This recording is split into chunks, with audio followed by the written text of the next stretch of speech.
একই গিন্নি, এই কটা ভাতে কি পেট ভরবে?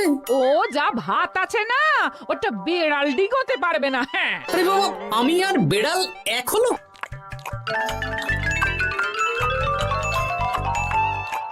গিন্নি, পেটটা ভরেনি বুঝলে, তুমি আর এক হাঁড়ি ভাত বসাও। আমার জন্য 2 হাতা রাখা আছে, ওটাও খেয়ে নাও না। খাও, আমি আর ভাত বসাতে পারবো না।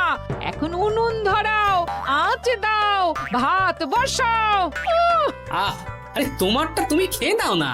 তুমি তো জানো আমার এইটুকু খাবার পোষায় না। তারপর তুমি আজকে ওই ওলের ঝোলটা যা বানিয়েছিলে না, আহা। খাই খাই খাই খাই করে আমার জীবনটাও খেয়ে ফেললে গো। আরে বাবা, ভগবান এই পেট দিয়েছে কিসের জন্য? এত খাটাখাটনি, সবকিছুই তো এর জন্য নাকি? হ্যাঁ,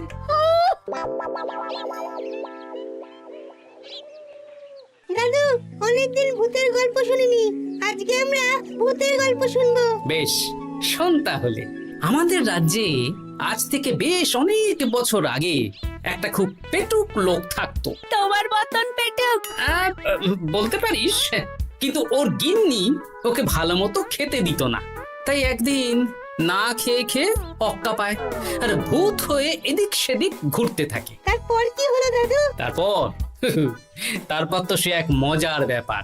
ভূতকে ওর গিন্নি চোখে দেখতে পেত না, তাই সেই পেটুক ভূত কিছুদিন পর থেকে গিন্নির উপর হুজ্জুতি শুরু করলো। কিরকম হুজ্জুতি দাদু? গিন্নি যা রান্না করতো সব চুরি করে খেয়ে নিত। এই, এসব উল্টো পাল্টা কথা বলে আমাকে ভয় দেখাতে পারবে না। হ্যাঁ, এই যে তোরা চটপট খেয়ে নে, নইলে তোদের দাদু আবার ভাগ বসাবে রে। খা। আচ্ছা দিদা। এই শোনো না, তুমি আমার জন্যেও আরো কয়েকটা বেগুনি ভাজো। হ্যাঁ, এই তো একটু আগে 4টে বেগুনি আর 1 বাটি মুড়ি দিলাম। হ্যাঁ, আরে সেগুলো তো পেটের কোন কোনায় হারিয়ে গেছে গিন্নি। তুমি ভাবো আমিও হারিয়ে গেছি? বেশি খিদে পেলে নিজে রান্না করে খাও। আর সে তুমি না থাকলে আমি রান্না করেই খেতাম। দিদা, দাদু কিন্তু তোমাকে চলে যেতে বললো। কি বললে? আমি চলে যাব? আরে তাহলে তাই হবে। এই গুলটে, তুই এসব কি বলছিস বলতো? গুছিয়ে বিদায় নিচ্ছি। আরে আরে আরে, কোথায় চলে যেতে বললাম গিন্নি? হয়েছি আর না, আজকেই আমি বাপের বাড়ি চলে যাব। হ্যাঁ, এই দেখো, আমি কোথায় চলে যেতে বললাম? তোমার মনের কথা আমি বুঝে গেছি। এই দেখো, থাকবো না এই পোড়ার মুখ সংসারে। যা। লক্ষ্মী সোনা রাগ করেছে। হাওয়া গরম আছে, চল এখান থেকে বেগুনি নিয়ে এখন কেটে পড়ি। আরে সামান্য ব্যাপারে রাগ করার কি আছে বলো তো? এবার নিজের সংসার নিয়ে নিজে থাকো, সারাদিন শুধু খাই খাই আর খাই খাই। নাও এবার ঠেলা সামলাও। ভুল করেও আমাকে বাপের বাড়িতে ডাকতে যাবে না বলে দিচ্ছি। যদি যাও তাহলে আমার থেকে খারাপ কেউ হবে না, এই বলে দিলাম। ওগো, তুমি আমায় ছেড়ে চলে গেলে গো, এবার আমি কার কাছে বায়না করবো গো?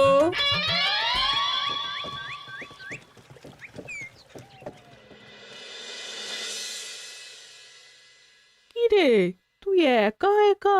জামাই কোথায়? তোমাদের জামাইকে ছেড়ে চলে এসেছি। এ মা, তুমি কি থাকতে দেবে না আমি চলে যাব? এসব আবার কি কথা বলছিস তুই? হ্যাঁ, এ তো তোরও বাড়ি। আমাদের ভাত ডাল জুটলে তোরও জুটবে। কি হয়েছে রে দিদি? দিন রাত খেটে খেটে কয়লার মতো পুড়ে যাচ্ছি, আর ওনার বায়না শেষ নেই। সারাদিন শুধু খাই খাই আর খাই খাই। এবার বুঝবে জামাই বাবু। হ্যাঁ, নিজে হাত পুড়িয়ে রান্না করার ঠেলা।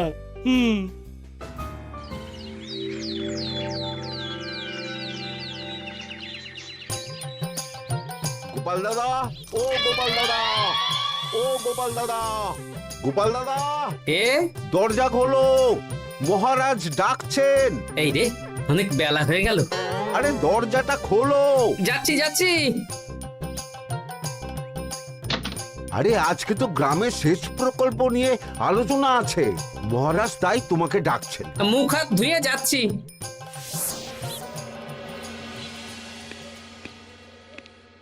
দেখুন মহারাজ, দেখুন, এত বেলায় গোপাল এলো, তাও নিজে আসেনি, ডেকে নিয়ে আসতে হলো। সত্যি গোপাল, আজকে এত জরুরি একটা আলোচনা সভা, কোথায় তুমি তাড়াতাড়ি আসবে? তা না করে গোপাল বাড়াবাড়ি করে ফেললো। গোপাল, এই আমি শেষবারের মতন বলে দিচ্ছি, ফের যদি এরকম রাজসভায় দেরি করে আসতে দেখি তাহলে কিন্তু কড়া ব্যবস্থা নেব। আসলে মহারাজ, আমার গিন্নি গতকাল রাগ করে বাপের বাড়ি চলে গেছে, তাই বেশ হয়েছে। আচ্ছা, যে জন্য আজকের আলোচনা সভা ডাকা হয়েছে সেটা হলো আমাদের রাজ্যের দক্ষিণে একটা সেচের জন্য পুকুর খনন করা হচ্ছে। এ তো খুব ভালো কথা মহারাজ। দক্ষিণের চাষি ভাইরা অনেক দিন ধরে জলের সমস্যায় ভুগছিল, এবার একটা সুরাহা হবে। কিন্তু এটার জন্য তোমাদের বেতন কয়েক মাস কম পাবে তোমরা। এ কি কেন মহারাজ? তোমার তো এখন একজনের সংসার গোপাল, তোমার আবার চিন্তা কিসে? তাহলেও সেচের জন্য পুকুর খোঁড়া হবে, তার সাথে আমাদের বেতনের কি সম্পর্ক? কারণ ভাড়ারের অবস্থা খুব একটা ভালো নয়, তাই আগামী 3 মাস তোমাদের বেতন 5 মোহর করে কম দেওয়া হবে। হ্যাঁ? হ্যাঁ নয় হ্যাঁ। আর ওই 3 মাসের কেটে নেওয়া বেতন চতুর্থ মাসের বেতনের সঙ্গে যোগ করে দেওয়া হবে।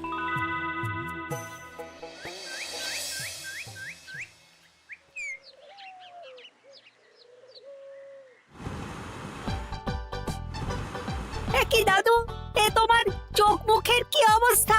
কালি ঝুলি মেখে ভূত। কি আর করবো বল, এসব কি আমার কাজ রে? কালকে ভূতের গল্প শোনাচ্ছিলে, আজকে নিজেই ভূত সেজে বসে আছো।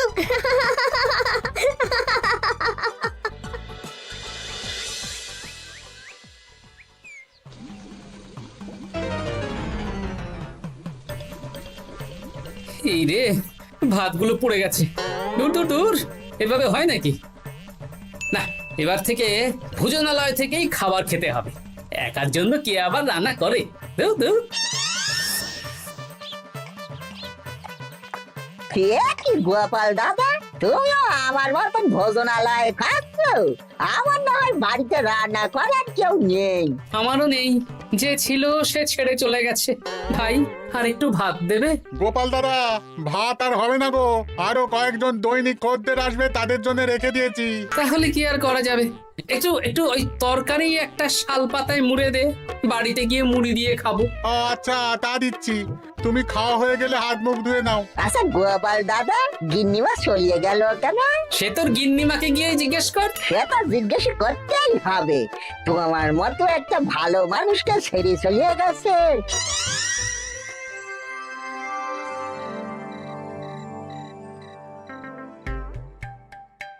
এসো এসো। এই নাও ধরো, পুঁটির মা তোমার জন্য কটা রুটি আর তরকারি পাঠালো। শুনলাম তুমি বাইরে ভোজনালয় খাচ্ছ। কি আর করবো বলো, একদিনই ঘর দুয়ারের একই অবস্থা করেছো গো গোপাল দাদা। ওই একার সংসার, এখন আমার কাজের মধ্যে দুই, খাই আর শুই। তা গিন্নিমাকে খবর দাও। না না না, খবর দিলে আবার অশান্তি শুরু করবে, বরং তুমি গিয়ে বলো। বেশ, তাহলে কালকে আমি তোমার শ্বশুর বাড়ির দিকে সার কিনতে যাব, না হয় গিন্নিমাকে আমিই খবর দিয়ে দেবো।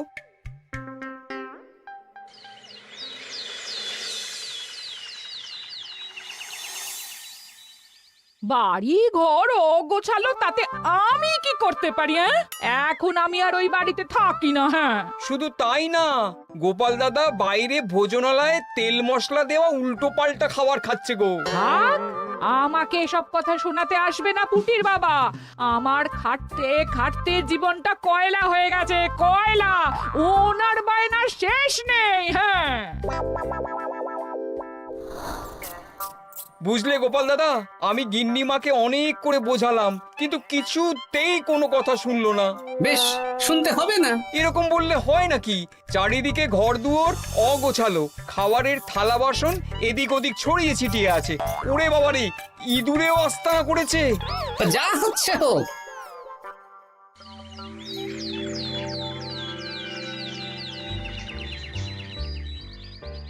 ভোলা, আটটা কচুরি দাও তো ঝটপট, খেয়ে রাজসভায় চলে যাব। এই নাও। ও গোপাল দাদা, শুনলাম নাকি গিন্নিমা বাড়ি ছেড়ে চলে গেছেন? হ্যাঁ, ঠিকই শুনেছো। তাই বাইরের খাবার খেয়ে কতদিন কাটাবে? এভাবে তো তোমার শরীর খারাপ করবে। ওই শরীরের নাম মহাশয়, যা সবে তাই সয়। রান্না বান্না করছো বাড়িতে? না, রান্না করার লোক নেই, আর আমার দ্বারা ওসব কালিঝুলি মাখাও সম্ভব না। দেখো গোপাল দাদা, এই রোজ রোজ বাইরের খাবার খাওয়া ভালো নয়। ভাবছি আরেকটা বিয়ে করব। হ্যাঁ, বলো কি? গিন্নিমা জানলে তো?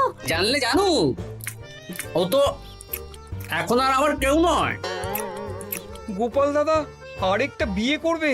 না না না না না, গিন্নিমাকে বলতেই হবে ব্যাপারটা।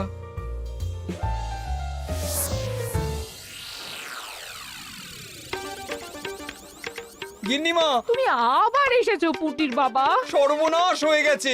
আবার কি সর্বনাশ? হ্যাঁ, বাড়ির চারিদিকে অগোছালো, ইঁদুর মশা মাছি ঘুরে বেড়াচ্ছে। আমি আর ওই বাড়িতে যাব না।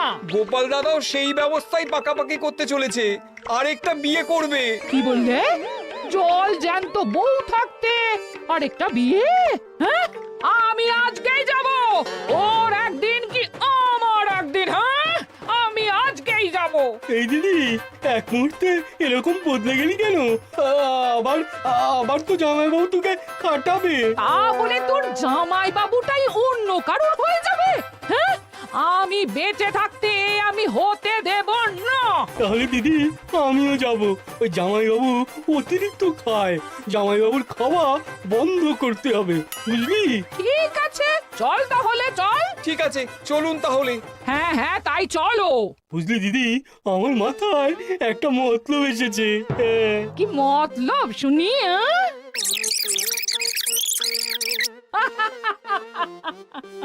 এই বেশ তো বেশ, এতে যদি তোর জামাই বাবুর অতিরিক্ত খাওয়া কমে তাহলে তো ভালোই কথা। হ্যাঁ, কিন্তু খুব সাবধান, গোপাল দাদার নজর কিন্তু বাজ পাখির নজর। তাহলে যাওয়ার পথে একটা সাজঘর হয়ে যেতে হবে। হ্যাঁ, তাড়াতাড়ি চলুন, রাতে মনে হয় ঝেঁপে বৃষ্টি হবে। কই গো, বলি কোথায় গেলে? এ কি, আমি তো বেশ ভালোই ছিলাম, তা তুমি আবার ফিরে এলে কেন? আমি বেঁচে থাকতে তুমি আবার বিয়ে করবে? ওসব চলবে না। আমি এক সাধক বাবাকে নিয়ে এসেছি, তোমার সব ভীমরতি ইনি ছড়িয়ে দেবেন। হ্যাঁ, আজকে থেকে তোমার অতিরিক্ত খাওয়া দাওয়া বন্ধ করার দায়িত্ব এনার। যা বাবা,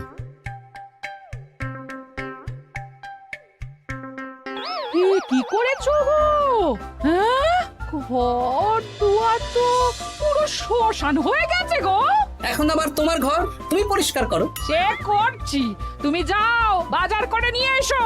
ভোলার দোকান থেকে বেশি করে ছানা আনবে, আর রাতে ছানার বড়া করে তরকারি বানাবো। হ্যাঁ, আহা, কতদিন খাইনি, এক্ষুনি যাচ্ছি।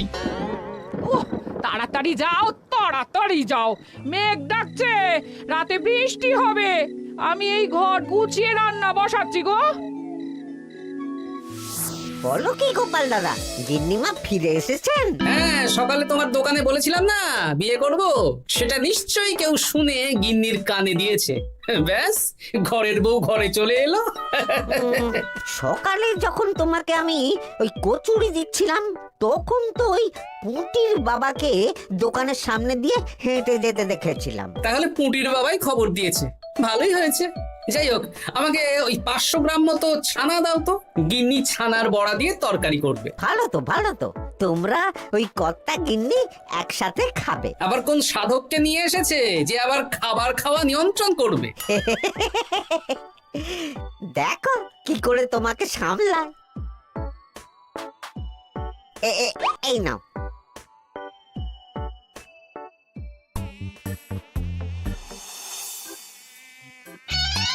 দেখি গিন্নি, আমার জন্য দুটো বড়া আর ওনার জন্য এতগুলো? বেশি খেলে তোমার চেহারা ঠিক হবে না বৎস, তোমাকে রোগা হতে হবে, তাই কম খেতে হবে, বুঝলে? ঠিক আছে, আপনাকে আমি মজা দেখাচ্ছি। অগত্যা গিন্নির হাতের খাবার খাচ্ছি, এই আমার 14 পুরুষের ভাগ্য ভালো।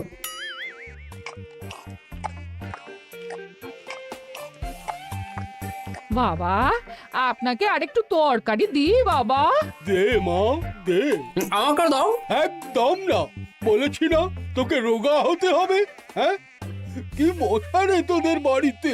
আরে রে, নকল গুফ, মশা যাওয়ার আগে আপনাকে আমি তাড়াবো। এই কদিন চারদিকে সব ছড়িয়ে ছিটিয়ে নোংরা করেছে, মশা মাছি এত তাড়াতাড়ি যাবে না। হ্যাঁ, আমার খাওয়া হয়ে গেছে, আমি উঠলাম, আপনি ভালো করে খান কেমন?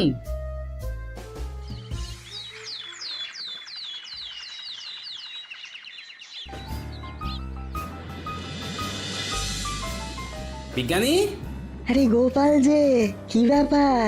একটা সাহায্য চাই বিজ্ঞানী। বলো বলো, আমি কি করতে পারি? কয়েক টুকরো বরফ বানিয়ে দিতে পারবে? তা পারবো, কিন্তু এখন হবে না। তুমি বরং সন্ধেবেলার পর নিয়ে যেও, কেমন? খুব উপকার করলে বিজ্ঞানী। আমি ওটা বিশেষ মোড়কে তোমায় দেব, যাতে গলে না যায়। ধন্যবাদ বিজ্ঞানী, এখন তাহলে আসি।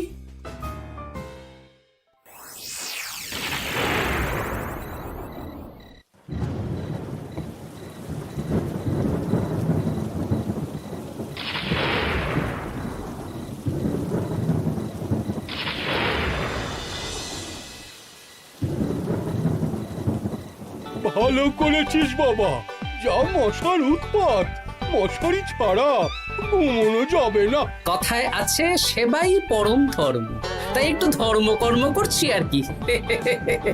আপনি ঘুমিয়ে পড়ুন, আমরা ওই ঘরে গেলাম। হ্যাঁ, সব দরজা জানলা ভালো করে বন্ধ করে দিয়েছো তো? ঝেপে বৃষ্টি নেমেছে। হ্যাঁ হ্যাঁ, কোনো চিন্তা নেই, তুমি ঘুমো। আজকে অনেক খাটনি হয়েছে গো। হ্যাঁ, জয় ঠাকুর।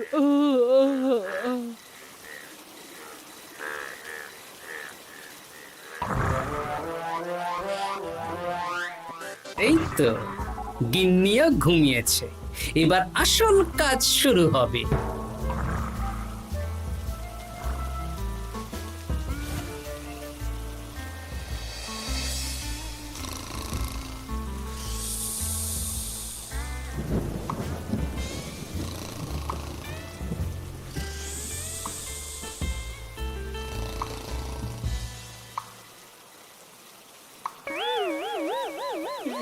কি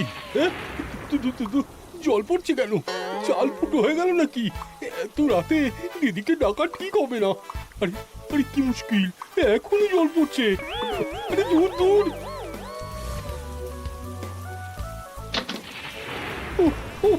বাপরে বাপ।